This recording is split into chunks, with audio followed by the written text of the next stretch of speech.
of the speakers and the host, and do not necessarily reflect those of Yoakley Scott Corporation and your sports network. Yeah, I've been closer to Jesus before, so can you help me out? Oh, can you help me out?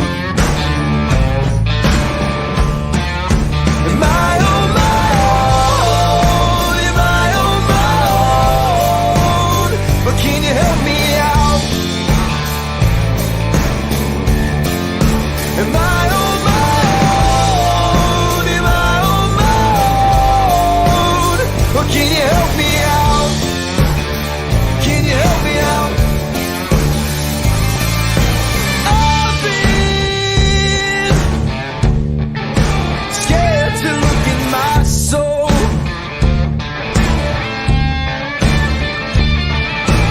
I've been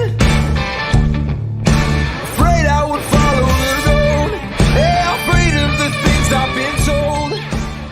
Hello, everybody. Welcome inside a Thursday episode of Running Point, the first episode of December. It's December 1st. I'm Anthony Hartwig, and we are always proudly brought to you by Greenwood Chevrolet in Austintown. They go the extra mile for you, and we try to do the same here on Running Point. We can't thank them enough for their wonderful sponsorship, believing in this show, believing in everything that we do at Ysn. Got a great show for you today. It's going to be the last show of the week, and no show tomorrow as we let you guys enjoy the state championship football games from Canton. So we have a lot to talk about today, but there's no better way to start off the show than welcoming in a special guest. It is our first basketball player profile of the season, and we are joined from Salem senior Abby Davidson. Abby, thank you so much for taking the time to join us. Thank you for having me. Congratulations, number one in the season, leading things off. No pressure at all. I feel like the first thing we should start with is your last first home game. What did that feel like? What were some of the emotions going through your head when you walked out on the court and you realized, like, this is it, this is your last ride? Right. There was a lot of emotion from like the good and the bad, and just walking out on the court and like seeing the stands compared to this year, compared to last year. Like, just the support from the community was unbelievable. Like, we knew it was going to be a good turnout coming from like how far we made it last season, and so there was just a lot of emotions. But after we got the first jitters out, it was good. Like you said, you made it far last season. Talk about this off season, the summer with these girls, and how hungry this program was to stay where they were last year and try to get another shot at the regional championship. Right. So over the summer, we went to Sherridsville and we went to Cedar Point, and there were some things like, even personally, that I was like, wow, this is mentally strong. Like, this is tough. And we just knew we lost 5 seniors that contributed a lot to our team. And we just had some young girls who are now juniors that knew they had to step up and play the role. And a lot of it just took a lot of leadership from myself and the other 2 seniors. And we just knew what we had to get into their heads and teach them about the game, like mentally and physically. All right, what were some things that you kind of got started right from the jump with those new players, the new faces on the varsity team? What were some of the first things that you thought they had to kind of learn and be prepared for on the varsity level? Just the urgency we need. Coach Hamilton holds us to a really high standard. Like, for example, last night we beat Alliance by 30, but still at the end of the game, there was just like, it wasn't like, great, good job, girls. Like, there was just still so many like things that we needed to work on. And she was like, I'm not trying to be rude, but like, this is just the standard we hold you at. And it was tough at first. At first, I was like, this is going to be a lot of work, but they really just improved and showed us, like, they just stepped up and knew what we needed from them. How has being coached like that and being held to that high standard and not being okay with a 30-point victory helped you, not just in basketball, but I'm sure like in everything else that you do in life, being, really high standards and setting the bar high for yourself? Right. It honestly started just growing up like a big family. My parents always held me to a high standard, and along with my other siblings. So once Coach came in here and set the standard, it wasn't anything I didn't expect from her. She's a great coach. She's a great person off the court too. So I knew what to expect from her. And sometimes I'm like, wow, this is a little bit more than I would have expected. But as you can tell from last year, it took us a long way. So honestly, after one of our scrimmages, Coach and I had a talk, and she was like, what could we possibly do better? And I was like, we need to be more disciplined. And like, there's always room for discipline. So there's nothing better than to have a coach like that and a team to be disciplined. What about like you going into your senior leadership year and being a senior leader and trying to balance, you know, holding those girls to a high standard that are below you, but also, having a little bit of fun with your senior season and letting loose a little bit. How have you balanced that? Because you gotta have your last ride, but you also do want to be disciplined and do want to be a good senior leader. Right.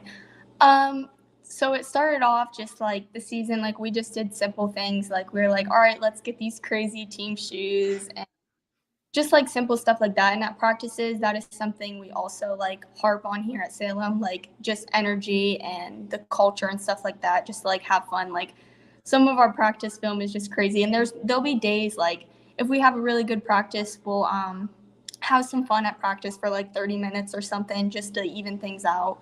It can't always be like full go all the time because as student athletes, we get mentally drained and stuff like that. So we just do a lot of little team stuff like team Thanksgiving. We'll all cook a dinner. Gosh, that's crazy. But yeah, just little activities. That's how we balance it. You opened the door. What did you cook for Thanksgiving? What was your dinner that you Oh, had responsibility for? stuffing. And I would have to say last year it turned out a lot better than this year. We were eating like literally just hardened bread this year. It was so bad, but Uh, Last year, we talked to you a lot about your knee coming off the injury and trusting yourself with it. What does it feel like this year to kind of be a little bit more healthy coming into the season and not having to really worry about that mental block anymore? right. So I was trying to tell my parents and both my soccer and Coach Hamilton all year. I was like, I'm ready to go. I've strengthened my knee. Like everything's good to go. And they're like, man, that leg's valuable. Like we can't be risking it. Like just stay in the brace.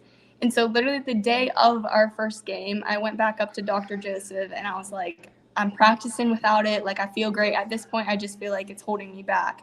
And he was like, I mean, your leg looks great. Like you're all strengthened and everything. And so first game we came out against Talent. I was nervous. I was like, great, watch I hurt my leg or something. But come second game, third game, my confidence is just right back up. And even I went home after the game last night. I was talking to my dad. I was like, it is crazy how much more I feel like I can move without that thing on my leg.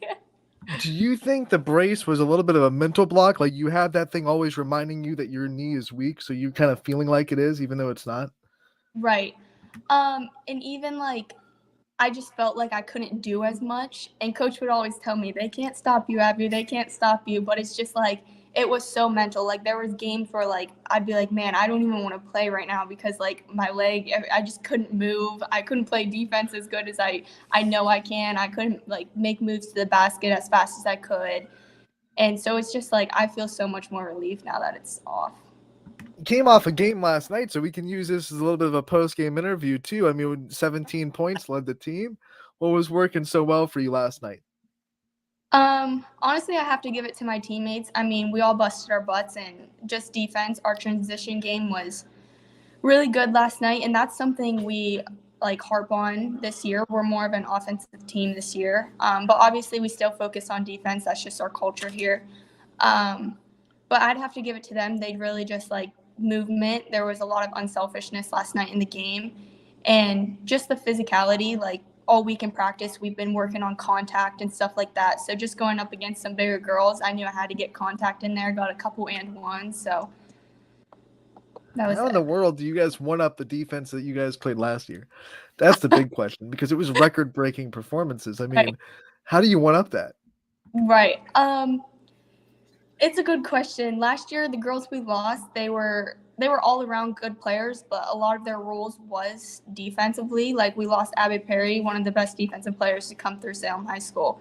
But Riley Hutton knew she had to step up and take that role this year. And Cammie Rome just in the paint. I don't think anybody's getting to the hoop with her in there. And then we just have a lot of offensive ball play, like good players off the ball. Like for example, like I'm more of a help side player, so. And at first, like during our scrimmages and stuff, we were like, all right, we got to get this defense down. And one of our coaches, you probably know George Spack, he harps on defense all the time. So just our speed, I think, really helps us with our defensive game. you brought up Cammie, and I'm sure you have to go up against her in practice every now and then.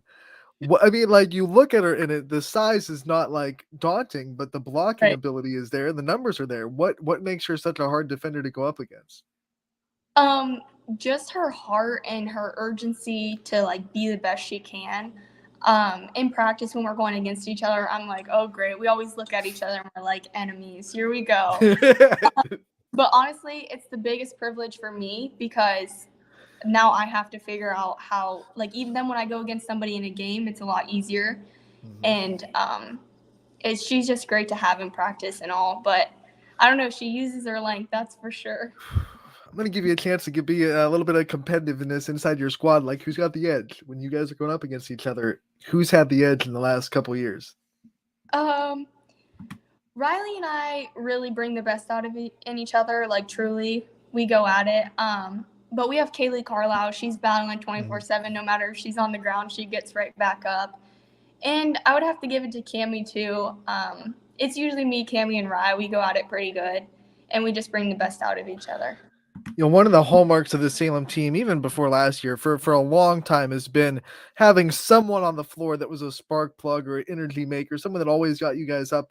Last year, it felt like it was always Jenna McClish, right? So this year, who's that spark plug for you guys that is always making sure that the energy and the excitement is up, whether it's on the bench or on the floor? Right. Absolutely has to go to Zoe Reed. I actually said to my parents last night, my mom was saying how she really stepped up last night and did good in the game. And I said, Mom, she's one of the best teammates I've ever had. Like, she just all around, always making sure you're okay. I mean, sometimes I get down in practice, but as a leader, I try to compose myself a little bit, but I'm still human, so I get down, and she is always right there to pick me up. She's just all around such a good teammate. Okay, so we talked about some of the things that blocked you mentally as a player, as the knee thing. What about as an athlete, as a student? Excuse me. What are some of the subjects that really you have to work mentally to get through? The hardest subjects in school? So right now I do college credit plus classes. I do college writing 1 at Kent and an art class. And my college writing class is just really getting to me. I mean, through the week, I'm just constantly doing little by little. And then come Saturday, we usually have early practices like 7 around that time. So I have the rest of the day to figure out my schoolwork because everything's due on Sundays. And then if we have like a game or something, I'll usually just take my Saturday night and do my schoolwork. What's the hardest thing for you to write? Is it essays? Is it research papers? Creative writing? What gives you the most trouble? Well, right now, we actually haven't had a paper in our college writing class that hasn't been like political. Like, everything's so political, but so that's definitely the hardest part is like, okay, do I side with this or? Which one do you have the best time at? What's some of your favorite ones that you know you're good at, and I don't want to say you don't have to try as hard, but it comes a little bit easier, natural to you. Definitely like research papers. I love like learning new things, and I just love like figuring out facts and stuff like that. And then I can put my opinion into it as well. So those are my favorite ones. All right, with senior season, we have to talk about your future goals. We never want to see you go, but it's going to happen eventually. What kind of things do you see after Salem? See yourself doing? I really want to go play college ball. I just haven't decided where yet. Just the distance is something that's in my head. Like, coming from a big family, it's going to be really hard to leave home. So if I could just get somewhere closer, my dream is to play at YSU. I love the culture. I follow a lot of things they do, and just those girls, their bond, I can tell is really close.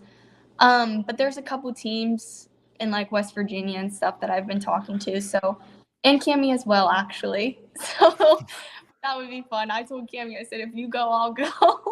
If you go. But and then for the education part, I think I want to go into dermatology. It's a package deal, right? Right. Yeah. If you're recruiting Abby Davidson, you got to recruit Cammie Rome as Right. well. There's a certain rival that committed to YSU. Yeah. That's something to watch out for too. When you look at programs and you're looking for coaches, what kind of coaches do you think would really spark your interest? What would you look for in a college coach in a college program? Just the program overall, just like the bond of the girls and if they're interacted with each other, like I don't want to go to a team that's like everybody's kind of separated and we're just teammates when we're on the court. Like I want to be close off the court, and I can just tell from like the YSU girls just following them and stuff like that they're not like that.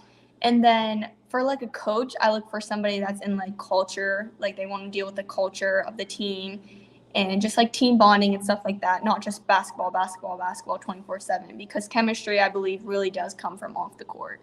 Did you say dental hygienist? What? When you wanted the career path you wanted to go, did you say dental or did you say dermatology? I couldn't remember which one you said. I said dermatology. Dermatology. It was I was gonna say, if it was dental hygiene, I was gonna ask what makes you want to put your hands in other people's mouth, because that takes a special person. But No. obviously, it was dermatology. But what kind of things sparked that interest? What made you want to be like a dermatologist and want to deal with skin? Really just like there's so much about our skin and our body that we don't know as humans, and we're all just living through it and trying to do all these different skincare routines and stuff like that. And so just as a teenager, like as a girl, we all want clear skin and stuff like that. So then I just started doing a bunch of like research on all types of things, and I was like, wow, I really like enjoy this. All right, So, Abby, thank you so much for taking the time today. We wish you the best of luck the rest of your senior season. We know you're going to do great. We look forward to covering you all year, and we can't wait to talk to you again real soon. thank you for having me. You got it. Abby Davidson, senior leader of the Salem Quakers girls basketball team that is 3-0 on the season. Last night they got the 59-29 win over Alliance to start out EBC play, and they are back in action on Saturday as they travel to Minerva. Back-to-back home road games in the EBC to start things off for the Quakers. They have a lot of challenges in front of them. A lot of good teams pop up on that schedule. Obviously, in their own conference, Marlington and West Branch are the two that you look at and say, well, those three are going to be seriously contending for an EBC championship. Last year, Salem lost to Marlington twice, beat West Branch twice. You know, they all beat each other up, and then West Branch beat Marlington 2 out of 3 times because they met in the tournament. So it's going to be really fun to watch Salem and the rest of the EBC in the rest of the season and see what team kind of steps forward. Right now, though, Salem looking really good. 3-0 on the season. Their defense is just as good as advertised, and their offense has a little bit more punch so far than last year. They were winning a lot of games, 38 to 15 last year, where their offense, what didn't need to be good, but it wasn't popping off. Right now, Abby Davidson 17 points against Alliance. Riley Hutton had 12, and then you had a couple other girls pitching with 8 and 7. So you get a little bit of offensive punch from that Salem team. That's going to be dangerous because they are still playing really good defense. If they start scoring 55, 60 points per game, and they're playing the defense last year that allowed less than 33 points per, that's going to be a dangerous team to go up against. Let's go over the rest of the scores from last night on the basketball court. We had a handful of games go off. EBC always is in action on Wednesdays, so we'll start with that. West Branch went on the road. They beat the Minerva team. Excuse me, that Salem is going to play on Saturday. West Branch got the win over them last night, 47-10. Good one in Louisville as the Leopards hold off a late Spartan rally to win 51-46 over Boardman. Mooney gets the win over Canton Central Catholic, 47-33 at home, so they protect Youngstown. We have Ursuline beating Lakeview 38-20. That's a Lakeview team that had been scoring pretty well so far this year, holding them to 20. Impressive defensive performance from Ursuline. Talk about defensive performance. Mineral Ridge holds Sebring to 9 points in a 45-9 victory. They are now 2-0 on the season. Remember, last year, Mineral Ridge had 2 wins all year. They've already got that under their belt. 2 games into it, they are 2-0. Mineral Ridge will be in action on Saturday. I'll be there to check out this exciting Mineral Ridge team that's off to a really good start for their program. They will welcome in Orange on Saturday, so that could be a fun one for the Rams. And East girls, they just keep going on. 53-13. They get the win over Niles, and don't you dare sleep on this East girls basketball team. They are really putting together a dominant season so far. You look at Warren JFK, they opened up league play with a 51-27 loss at Southeast. Orange got the win last night on the Boys side, 56-38. Then we go to some more scores for you. We already told you that Salem got the win 59-29 over Alliance on the road. Edgewood boys get the win over Grand Valley 69-36. And that'll do it for the scores from last night. Recaps to some of those games can be found on ysnlive.com. We'll have a couple of more for you go up after Running Point is over. I have a couple of more on the desk that are going to go up on the website as soon as Running Point is over before we get to games tonight. So make sure to stay tuned to ysnlive.com for all the recap, scores, stats, and more throughout the week and throughout the basketball season. That's where you can find recaps, stats, post-game interviews, all that fun stuff. We're going to take a quick break. When we come back, we are going to preview the playoff matchups of the weekend because there will be no show tomorrow, as we said at the jump. We're going to preview those state championship games for you. We're going to preview the games that are going to be on the network tonight. We're going to preview the games that are going to be on the network tomorrow. We have a lot of previews, basically, because we have a lot of days to catch up with because we're not going to be here tomorrow. So we have to go over everything that's going to be happening tonight, tomorrow, and Saturday to get you ready for the weekend before we get out of here. I do have one topic I want to bring up and talk about. It's actually came into the limelight yesterday, and it's been on my social media account. My Twitter account has been, I've had a conversation on it. So going to be an interesting topic to bring up too after this break on Running Point, brought to you once again by Greenwood Chevrolet in Austintown. 21 News delivers the news as it happens, using the latest technology from where it happens. Live here outside the Mahoney County. On air, online, Wednesday afternoon weather update. Very dangerous. and on the 21 News social media platforms. I'm on the road right now. 21 News, the Valley's only locally owned source for trusted news since 1953.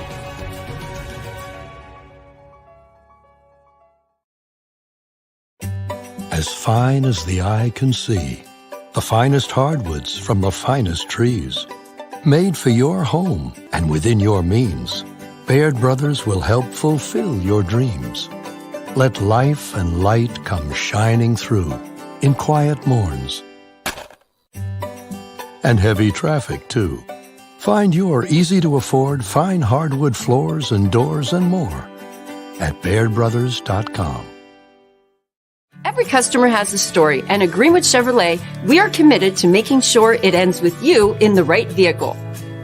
I get to be part of somebody's adventure, whether it's buying a car for the first time, helping them get approved, or finding the perfect car for their budget. I'm proud that people trust me with their finances. They trust me to take care of them, and they trust me with their story. I'm Tracy, and I'm ready to go the extra mile for you, only at Greenwood Chevrolet.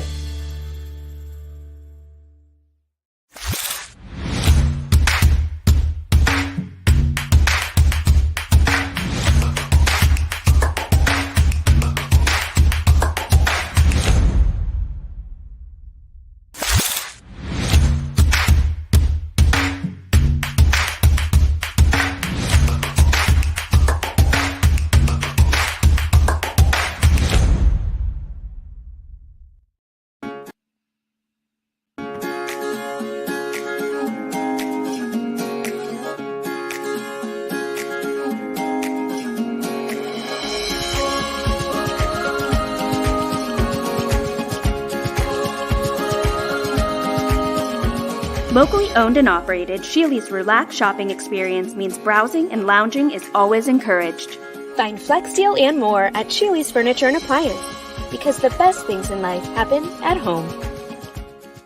How lucky are we to have not one, but two 18-hole Donald Ross Championship golf courses right here in our backyards. Mill Creek Golf Course was selected by Golf Week as one of America's 30 best municipal courses, continuing to challenge golfers of all levels and featuring golf instruction by PGA professionals, a state-of-the-art practice range, a PGA of America recognized pro shop, kids programs, and a relaxing grill room for a memorable golf experience. For more information or to schedule a tee time, visit millcreekmetroparks.org. Fall is in the air. The kids are back to school, crowds are cheering for the home team, and Myers Family Insurance is prepped for another crazy Medicare season. Every year there's changes, some big, some small, so it's important to have a conversation to make sure your plan is going to meet your expectations for the coming year. Give our team a call today to schedule your annual review. For all your Medicare needs, call Myers Family Insurance or visit us on the web. Check us out online at myersfamilyins.com. Going from mindful to mindful sometimes requires a helping, healing hand. Insight Clinical Counseling and Wellness offers a continuum of mental health and wellness care. At Insight, we're changing the way you receive counseling and wellness services with experienced licensed clinicians and expertly trained wellness staff. With 4 locations in Mahoning and Columbiana County, along with telehealth services, Insight offers clients quick access to care when they need it. Transform your mental health and wellness at Insight Clinical Counseling and Wellness. Welcome back to Running Point on ysnlive.com, brought to you as always by Greenwood Chevrolet in Austintown. We thank them for their wonderful sponsorship. I'm Anthony Hartwig, your host and connoisseur, and whatever else you want to call me. I don't know. Call me an idiot. Who knows? We want to talk a little bit about one topic that popped up on social media last night before we get to the preview of all the stuff that's going on this weekend, including the state championship games in football. Last night, this popped up on Twitter from Harrison Central, which is a team that Edison and Beaver Local and East Liverpool are all pretty familiar with. They all play them in that conference. At an 8th grade girls basketball game last night, Harrison Central was forced to forfeit a game in which they were up 14 points due to this is what the statement from the official Harrison Central girls basketball Twitter says. So it says, due to the continual and unacceptable bothering of officials by some of our fans.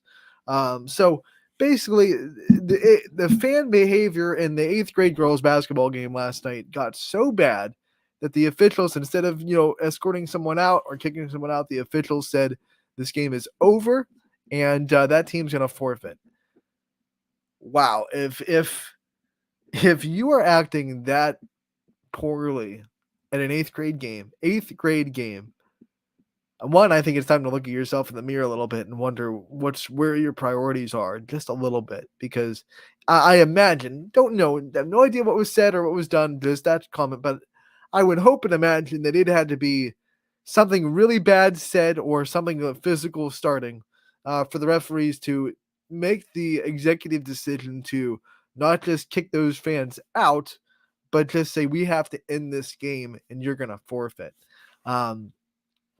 Which goes way past just saying, hey, that was a bad call or that had to get, I imagine it had to get something personal, it had to get threatening, or it had to get physical. One of those three or all three, which is just, it's so sad. It's so, especially at an 8th grade basketball game, what 12, 13-year-old kids playing on the basketball court, and the adults are supposed to be adults in the stands and the kids are supposed to be kids. But then you go to those games and you realize that sometimes the kids are more adult than the actual adults in the stands. I volunteered a lot.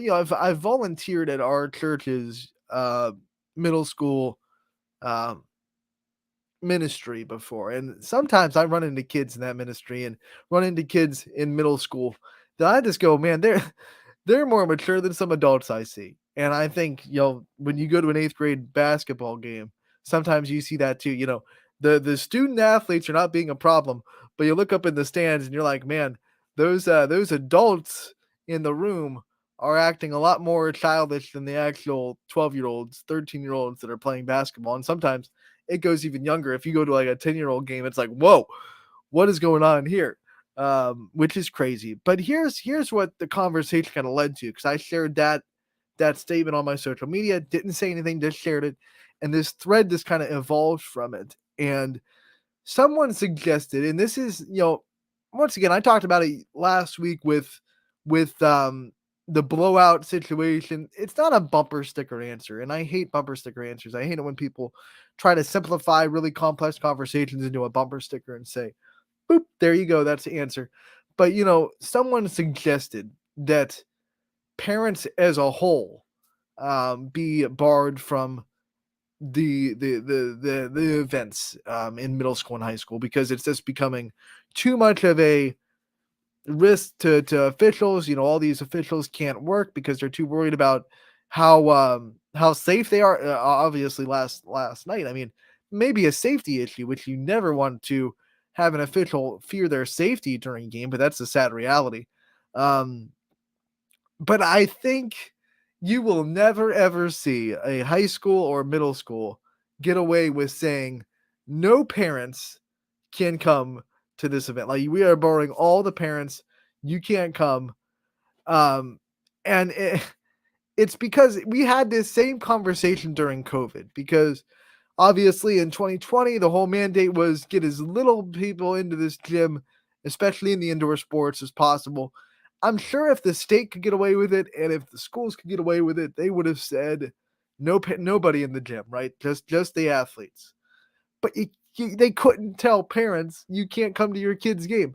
And I think the biggest reason is if your kid gets hurt, God forbid, seriously in that game, especially if you're the road team, and you're not there, you're not even allowed, not like you chose to not be there, but you're not allowed to be there. I think that's a pretty bad look. And I know when I said that on my Twitter last night in this thread, someone said, "Oh, kids can get hurt in practice, kids can get hurt in gym class, parents are going to be everywhere." But I feel like there's just a different condemnation when you're at night. You're not necessarily giving, I don't know if the logistics change between the kids actually being in school and the kids being on school grounds for a game. If the liability is still the same, I don't know.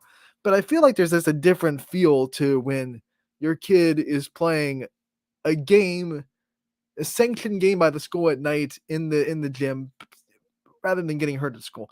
I get kids can get hurt at school, parents not going to be with them all the time. But I feel like saying you cannot come to your kid's game, and then if you said, and it was like, let's say Jimmy's parents were acting up, right? So Jimmy's parents causing a big scene, and then you tell Steve's parents you can't come either. No one can come because Jimmy's parents were acting up. And then God forbid Steve gets really like badly injured, and Steve's parents can't be there even though they were doing everything right, and they can't be with their kid when they get seriously injured. I just feel like that's never going to happen. And people were saying, it's got to happen. There's got to be an answer to stem the behavior and nip it in the bud and get this under control, or we're not going to have officials anymore. That's the reality. If we don't start treating officials right, we're not going to have officials. And I get that, but I don't think we're ever going to see it get to the point where high schools just say, all parents, regardless of how you behave, none of you can come to the game. That would be opening up a whole can of worms that I think would be a bad situation, in my opinion. I mean, I don't know how you guys feel. Definitely, you can let me know in the comments, or you can hit me up on social media. I'm happy to have conversations about it on Twitter and Facebook and stuff. I just feel like if a school, especially with minors, like people brought up, well, someone said, well, in soccer in Europe, they barred everybody from the stands because they were getting unruly, and they did. But minors weren't playing soccer when they did that. Those were adult soccer players, right? I feel like with minors playing high school sporting events or even middle school sporting events, you're never going to be able to say you're never going to be able to say all parents can't come unless all the parents were acting a fool, for lack of a better term. You would never be able to tell, like in the analogy, I just use random names. You'll never be able to tell Steve's parents, who never went out of line at all, you can't come watch Steve because Jimmy's parents were acting a fool. And then Steve gets hurt, and then you're going to be I feel like it's a bad look. You're going to be in trouble with Steve's parents. If there were no reasons for Steve to be, Steve's parents to be out of the game, they were never acting bad, and Steve gets hurt. That would just be a bad look. I feel like it would never happen. I feel like there is an answer somewhere to how to, try to curb the behavior of parents and fans at sporting events and really deter it. There has to be a deterrent out there somewhere that works, but I don't think it's totally barring every single parent from the high school and middle school basketball, volleyball, football, whatever it may be. I don't think that's going to happen. If it was going to happen, it would have happened during COVID, and it didn't. Right? Because the whole thing was we want as little people as possible in these enclosed areas. But parents can still come to these games because you almost had to. right? And I feel like if they could get away with it, they would have gotten away with it during COVID. And the fact that they didn't tells me that unless it's something where like there's a legitimate threat, I don't think you'll ever see a school say parents can't come. And it would have to be a majority of the parents posing some kind of threat or perceiving some kind of threat to the school or the students or the referees. I feel like there's just not a way that you can say, even if it was, hey, Jimmy, Joe, and John's parents are acting up, but Steve, Michael, and think of a sixth guy naming it, Anthony's parents aren't, and all the players can't have their parents there because half of them were acting a fool. Don't think that's ever going to happen. I hope it doesn't ever get that bad, but obviously that's a conversation that is being had right now. So we'll see. We'll see how it goes. I hope that we find a way to curb the behavior of fans and parents at high school and middle school basketball games because it's getting out of hand. It's getting out of hand. No game should ever be stopped because fans are being unruly and my dog's losing his mind in the background. So don't. He's being unruly. We're going to kick him out of the game. All right. And we're going to tell all the dogs in the world that they can't be at any of the live shows anymore because he's being weird. Let's go into first we'll start with the games that are happening tonight, and then we'll preview the state championships that are happening tomorrow and Saturday. First, we will have Champion at Poland. This is going to be a girls basketball game, 6:15 tip. I will be at Poland for that one. Chardon will travel to Struthers tonight. The school will be taking care of that. Columbiana travels to Southern, and that one will be on the network at 7 o'clock. Larry Scragg heading down to Salineville for that call. Springfield will be at Brookfield. Noah Doty traveling with the Tigers. Should be a fun one in Brookfield. Valley Christian travels to United. Chris Ziegler, the voice of the United Lady Eagles, will be on the call at 7 o'clock. Western Reserve goes to Hubbard. David Williams will have you covered there. Some other games happening tonight on girls basketball that will not be on the network. We'll have Fairport Harding at Badger, Howland at Girard. Lisbon will travel to East Palestine. Madison goes to Jefferson. Wellsville goes to Latonia. Scheduling note, Crestview at Lowville has been canceled tonight. Lowville is dealing with a couple of illnesses in their program, and they just don't have the depth to come back from that and have enough players to play tonight. So they will have to cancel today, and that game will probably be made up at some point in time during the season. So no game in Lowville between the Rebels and Rockets tonight. Tomorrow, some basketball that's going to happen.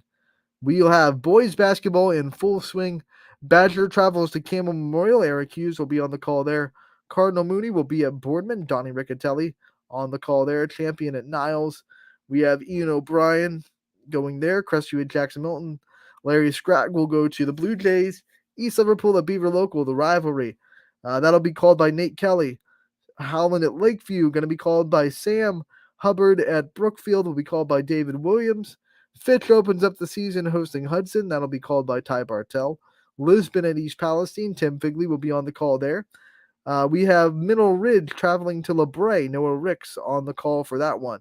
Minerva at West Branch. Michael Janaki calling that one. Poland at Springfield. Noah Doty has you covered there. Warren Harding at Liberty. Alec Caberna will be on the call. Wellsville at Latonia. Wesley Daly on the call there. And then Wyndham at Garrettsville Garfield. We'll have the boxcast. The school will be covering that with students running that broadcast for Garfield. Other games, Edgewood at Jefferson, Girard at Ursuline, Harrison Central at Edison, Heartland Christian at Newton Falls, Matthews at Western Reserve. Of course, South Range and Warren JFK were both scheduled to play tomorrow night, but because their football teams are playing, they will not. So if you're looking at those schedules and you expected to go out and watch the basketball, if you're somehow living under a rock in that community and only follow the basketball programs and don't know that their football programs are playing for a state championship, those games will be postponed and made up at a later date. Girls basketball tomorrow, Hudson will be at Liberty. And that will be the doubleheader at Liberty. Liberty will be hosting Hudson on the girls' side, Warren Harding on the boys' side. Alec Caberna will have both of those, 5:30 and 7. And then one more game happening tomorrow on the girls' side. Orange will be at Edgewood tomorrow at 7 o'clock. Whew. Now, one more basketball day to get to, and then we'll get to our state championships. Saturday basketball looks like this on the network. Hubbard at Garrettsville Garfield. That'll be Boxcast, student run broadcast in Garfield. Ursuline will be at Badger. Matt Morrison will be on the call down there. Gerard will be at Beaver Local. Mike McKenzie has you covered there. Marlington at West Branch. That's a big one in the EBC.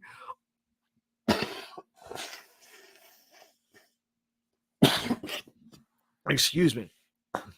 Marlington won the EBC last year, but West Branch beat them out of the tournament. So we'll see how that one goes on Saturday at 1:30. I will be in Middle Ridge, as said before, as Orange comes to town at 1:30. Alva Caberna will be in Cardinal Mooney at 2:30 as they welcome in Canfield. Newton Falls will be welcoming in Southeast. Matt Merrill will head down to the Falls and call that one. And then Lakeview welcomes in Warren Harding. Sam will have that one covered as well. Ty Bartell will have a boys-girls doubleheader at Wyndham as Wyndham welcomes in Rootstown. Girls at 2:30, boys to follow.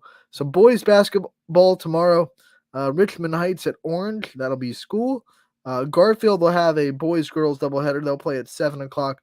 Boxcast will have that one too. If you're looking at the South Range boys basketball schedule, they were scheduled to play Lowville tomorrow at Saturday. They will not because obviously football is playing, so that game will not happen on that date. It has been rescheduled. Southeast at Newton Falls tomorrow. Matt Mayer will be on the call there. And then Sharpsville at Brookfield. Matt Morrison will be on the call at that one. Another boys game happening on Saturday. Won't be on the network, but is happening. Ashley Beulah St. John will be at Edgewood. So those are all your basketball games happening in the next 3 nights. And we did all of that to get you ready for the next topic, which is state championship football. I'm rocking the South Range Raiders. I'm obviously a Raiders alum. So excited this team has made it to the state championship. The community send-off for South Range will be tonight at 6:30. You can head down there if you're a Raiders fan and send off the boys team as their bus leaves for Canton tonight, and they will play at 10:30 a.m. tomorrow. Since they're the first game on the slate, let's talk about it. South Range versus Ironton tomorrow at 10:30 in the Division 5 state championship game. Drastically different programs in different spots, right? South Range is in their first ever state championship appearance. They've been to the state semifinals 3 times now. The last 2 times they fell in the semifinals, so now they're making their first trip to the state championship game. Dan Yeagley led a really good team, and he said it in the South Range show on Tuesday. This is for every team that wanted to be there but couldn't. A lot of teams made really deep playoff runs, even if you didn't get to the state semifinals, even if you weren't in 2005, 2017, or this year. There were a lot of teams that made it to regionals, made it to regional finals, had aspirations of getting to this point, and fell short for one reason or another. And he is dedicating this game to every single team that he has coached that has, made the effort to get there. Even teams, he's had a couple, very, very few, because he's had a very successful career at South Range, but very, very few teams that did not make the playoffs. I think this game's for them too, because obviously they had goals that they didn't get accomplished. So every team that had set a goal that fell a little bit short, this game is for them. They want to complete this goal so they can tell all the Raider Nation, all the teams that came before them, we got it done for you. We got it done for you guys. And there are so many great Raiders that have come through that football program under Dan Yeagley. You go to their Hall of Fame and you look at the wall and you look at all the great football players that have come through that program in the Hall of Fame. And you kind of look at all of them and you say, this one's for you. This one's for you. This one's for you. Steve Bensiger in the 2005 team. This one's for you, right? Jimmy Sanders. This one's for you. Eric Razor. This one's for you, right? Ross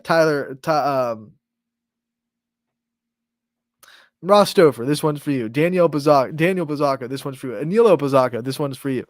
All these players that have come through. My cousin, Patrick Hartwig, who has the record for the longest punt return for a touchdown, tied with Matthias Combs. This one's for you. Matthias Combs, this one's for you. Right? You go through all these. I could just sit here and name names forever because I'm a South Range alum. All these names. This one's for you. And that's been the rally call for this team. Now you look on the other side, and we've talked about this all week. Ironton, like South Range, has had the Kirtland Hornets in their side for the last 4 years. They've been to 3 of the last 4 state championships. They've lost all 3, and they've lost all 3 to Kirtland. So both teams have been stopped by Kirtland with really good teams rosters on the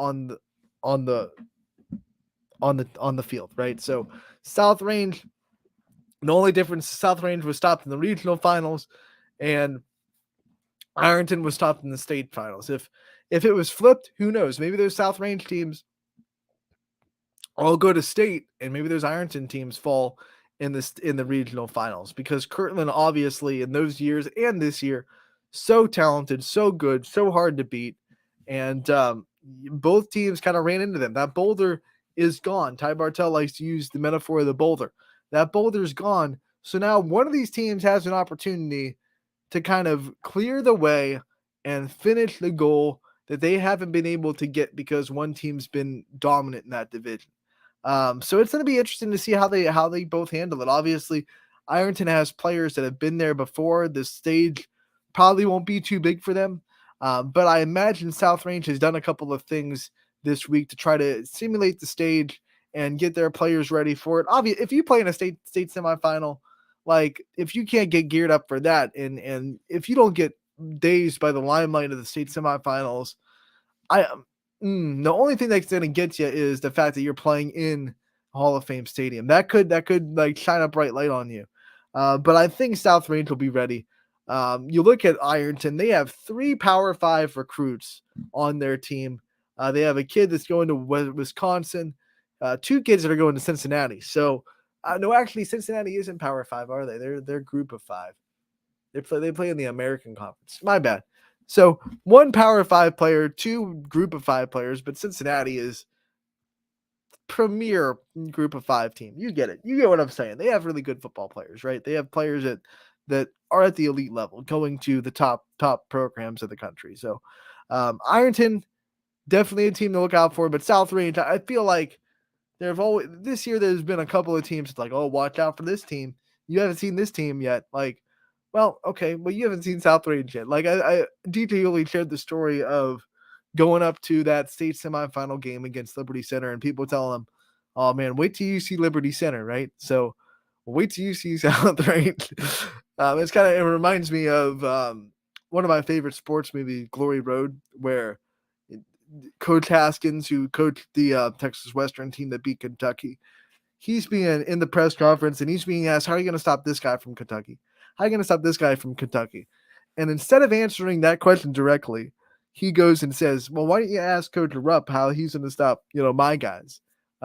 So I think it's one of those things where I think South Range is hearing all week, how are you going to stop this kid? He's going to Wisconsin. How are you going to stop this kid? He's going for Cincinnati. And they're looking at the question and be like, how are you going to stop Billy Skripak? How are you going to stop Shane Lindstrom? Like they want their guys to be asked, how are you going to stop these guys?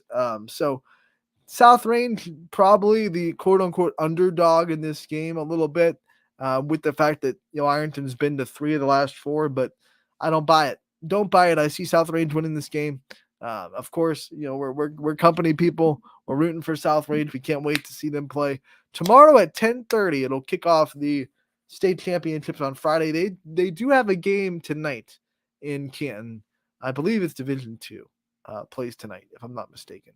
I'd have to go look at the schedule to confirm that. But 1 game tonight, 3 games on Friday, 3 games on Saturday, and those will wrap up all the division championships in Canton. But tomorrow at 10:30, South Range versus Ironton.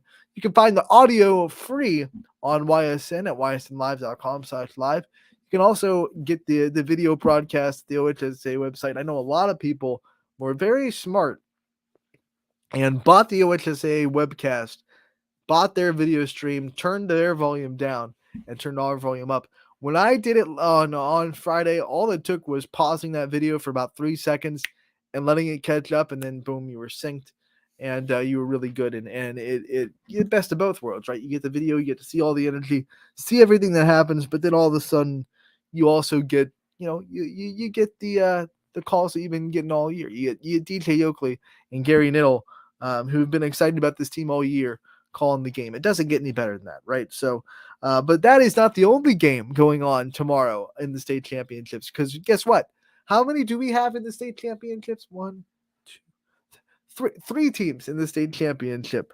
This is the first time that three area teams have been in the state championship game since 1994. So you have to go back, 28 years for the last time that has happened. Canfield will play Bloom Carroll tomorrow at 3 o'clock in the state championship game. So it'll be right after South Range. Hopefully, we'll be riding high energy from the South Range win, and we'll carry it right into this Canfield broadcast. Richie Giuliano will be on the call with Mike Ackelson. So they'll both be down there. They'll be watching the South Range game, and then they'll be ready for their broadcast at 3. I said it on yesterday's program because Scotty asked me, what team do you think has the best chance to win? And I think it's Canfield. And I think it's an easy pick, right? Because South Range and JFK are both playing teams that have won state championships very recently. They have players that have been there before. Both these teams kind of new to this stage, right? Canfield hasn't been there since 2005. Bloom Carroll almost got there last year, lost. They moved up to Division 3. So they're from Division 4 moving up to Division 3. I think this is the one where you say Canfield has a little bit of the edge, right? Obviously, every state championship is going to be hard, but this is probably the only game where our YSN team isn't I hate saying this word, but isn't the quote-unquote underdog when you look at it. Canfield obviously has been near unstoppable. When their offense is struggling, their defense steps up. And then last week we showed that when their offense gets a little bit of space, they can score in bundles. And I really think that Chardon versus Canfield was the state championship de facto. I think whoever won that game would have won the state semifinal. I think it was clear that both those teams were better than a Holy Name. No disrespect to Holy Name at all. I just feel like both Canfield and Chardon were both better than Holy Name. I think either one of those teams would have won that game. And I think either one of those teams would have won this game in the state championship. So I feel like even though it was a regional championship, I feel like that game in itself was the de facto state championship. So I think Canfield has the best chance. It's not by a lot. I think all of our teams have a really good chance this week. But if you put me on the spot, if you put me on the plank and said pick a team, or you're getting thrown into the ocean, I would pick Canfield to have the best shot at winning tomorrow. With my luck, Canfield will be like the most nerve-wracking one. The other two will win easily, and it'll be like, well, Anthony's a moron. Talk about it on Monday. There you go. So I think there should be a lot of good reasons to be excited about Canfield. Brock Lowry has been on another level. We talk about Ironton having Power 5 recruits. Brock Lowry, of course, going to Indiana. So he's a Power 5 recruit, and he's in a flex. I think he's going to have a huge game. I think when you key in on him, though, and Chardon learned this the hard way, sometimes you can key in on his quarterback draw so much that you forget about Mr. Inglis running around the edge and down the sideline.